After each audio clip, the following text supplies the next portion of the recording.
Seni sebagai unsur budaya tentu saja mempunyai fungsi dan peran yang berbeda dengan unsur budaya lainnya. Kaum fungsionalis mengatakan bahwa segala sesuatu akan dipertahankan keberadaannya jika sesuatu tersebut masih fungsional. Seni dan juga hasil kegiatannya masih ada hingga sekarang karena seni masih fungsional bagi kehidupan manusia.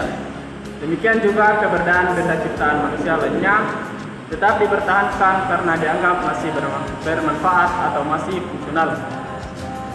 Fungsi seni tentu berbeda dengan fungsi benda ciptaan manusia lainnya yang dikategorikan sebagai benda bukan karya seni. Membedakan antara karya seni dengan karya lainnya hanya berdasarkan fungsinya tentu saja tidak cukup karena fungsi itu sendiri juga bermacam-macam. Seni ada yang berfungsi estetis dan ada juga yang berfungsi non-estetis. Demikian juga karya non-seni. Seni adalah keterampilan manusia di dalam memberi rangsangan yang memuaskan terhadap pengalaman estetis. Definisi seni tersebut terkesan hanya berfokus pada persoalan pengalaman estetik dan persoalan bagaimana cara membangkitkannya. Tentu saja definisi di sini tersebut menghilangkan sebagai ciri khusus yang bisa membedakan antara seni atau dengan seni.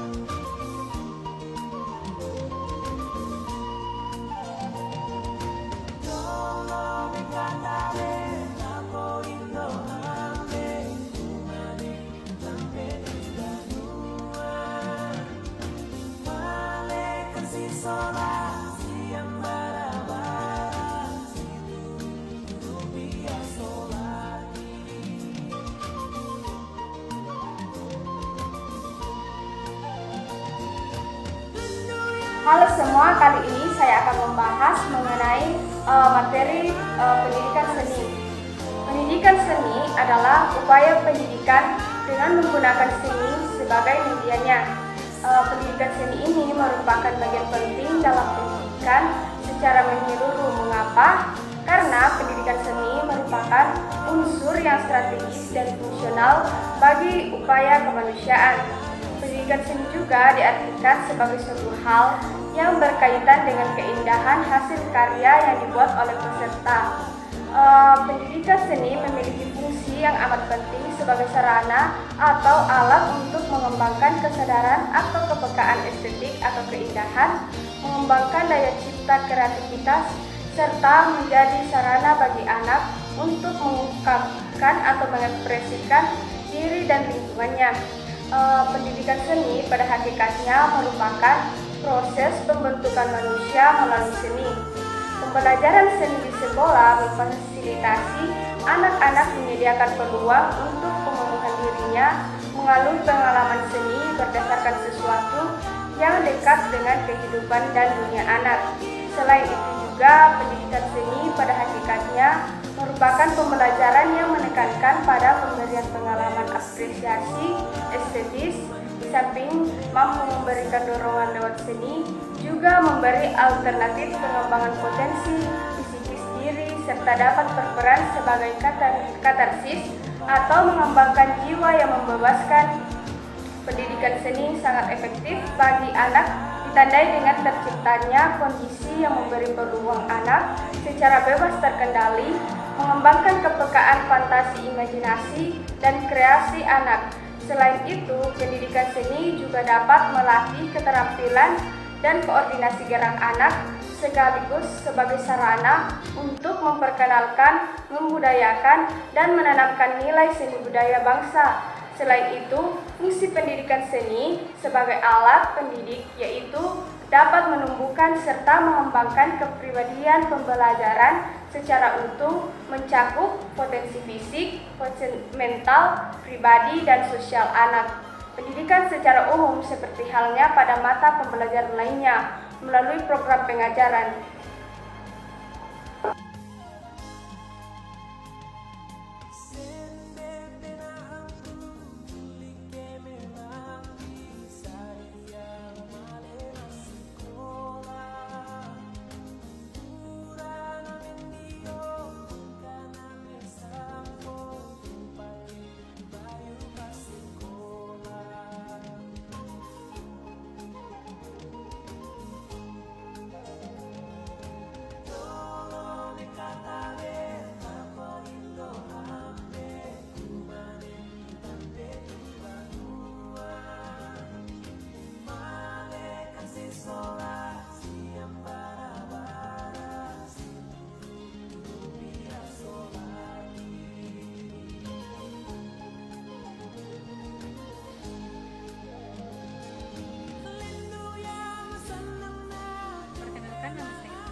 berpikir kompetitif, contohnya anak dalam berkarya seni rupa menggambar, anak mampu menggambar imajinatif dengan judul rumah.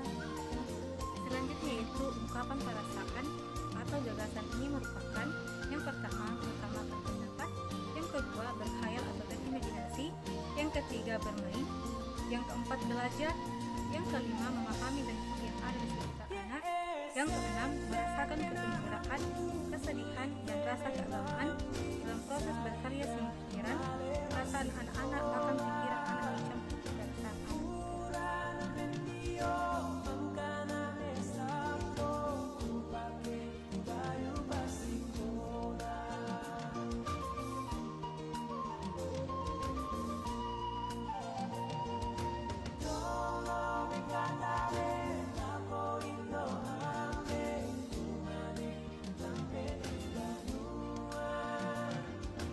Pertumbuhan mental.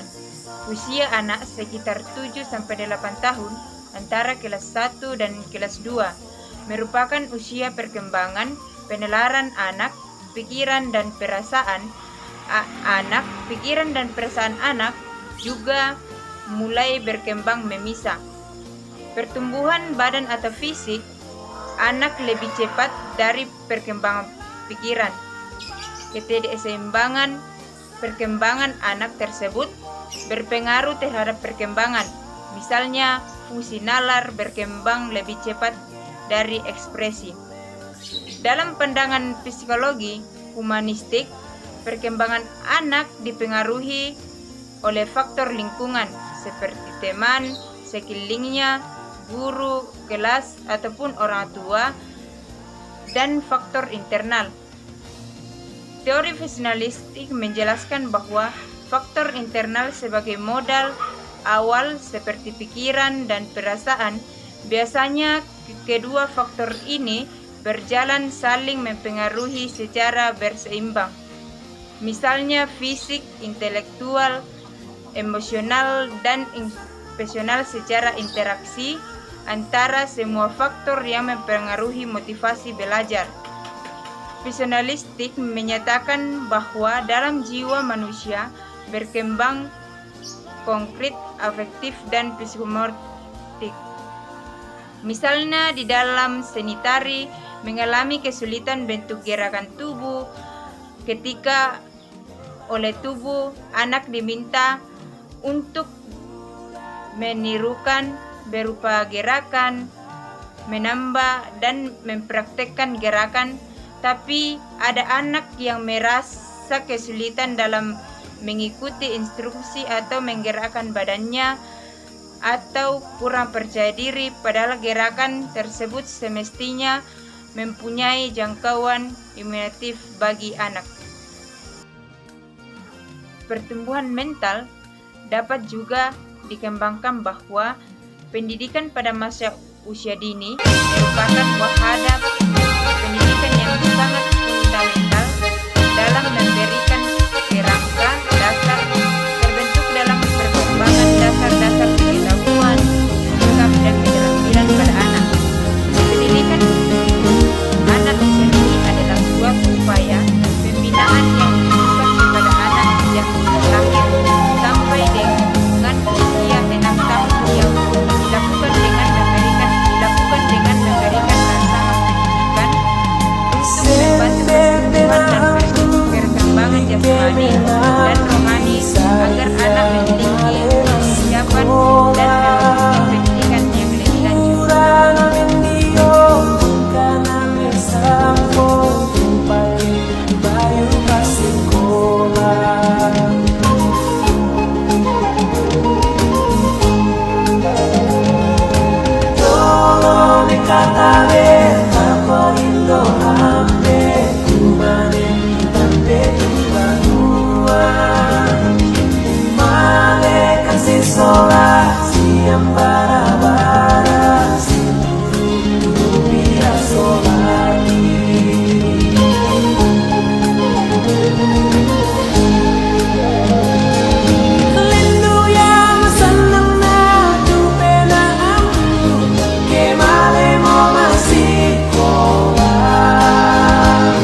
pochi allora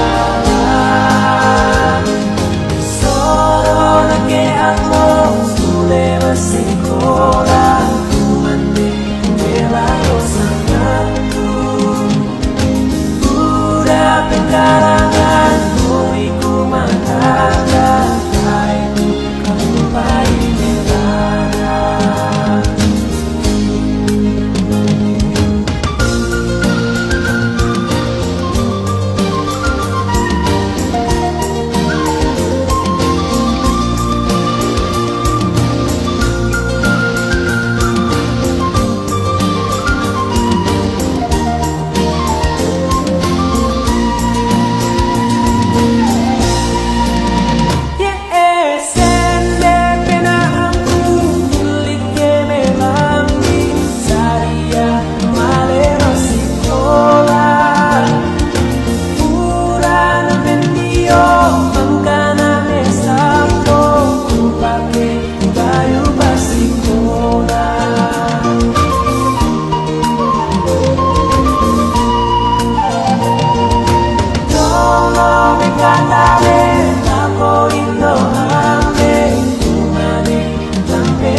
sola